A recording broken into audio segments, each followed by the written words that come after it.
बिस्मिल्लाहिर्रहमानिर्रहीम। अस्सलामु अलैकुम। आप देख रहे हैं यूट्यूब चैनल आम सी बातें।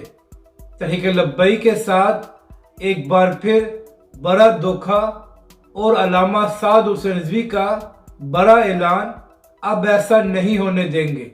इस वीडियो में हम इसी के मुतालिक बात करेंगे। नाज़रीन कराम, कल NA 240 में पूरा दिन धांधली की गई। इसके बाद अल्लामा साद हुसैन रिजवी पर 2 बार हमला किया गया और तहरीक लब्बैक के बहुत से कारकुनों को भी जख्मी किया गया।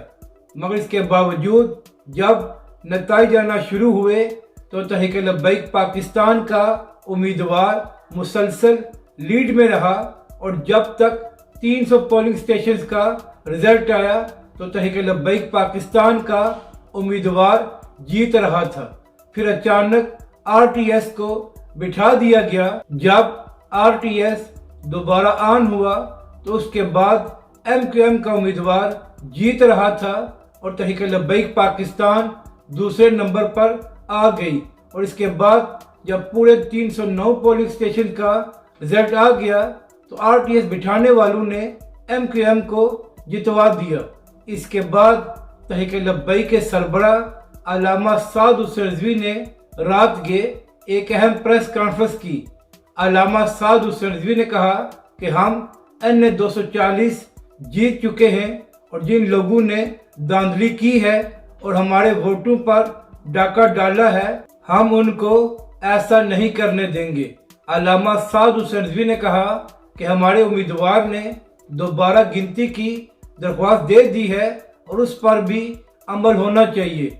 अल्लामा साद हुसैन रिजवी ने इलेक्शन कमीशन के किरदार पर भी उंगलियां उठा दी और कहा कि पूरा दिन धांधली होती रही मगर इलेक्शन कमीशन ने कोई किरदार अदा नहीं किया। और नाजरीन कराम, अहम बात यह है कि सिर्फ एक हलके में इंतखाबात हो रहे थे मगर इसके बावजूद हमारा इलेक्शन कमीशन इतना नाअहल है कि उसमें भी अमन और अमान को बरकरार नहीं रख सका और लोगों ने दिल खोलकर धांधली की है।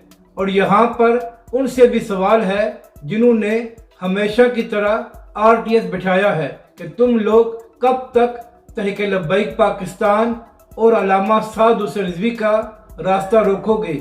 दीन ने तो तख्त में आना है, चाहे तुम लोग उल्टे भी लटक जाओ। तो इसलिए तुमसे जो कुछ हो सकता है कर लो। अब तुम तहरीक लब्बैक पाकिस्तान का रास्ता नहीं रोक सकते।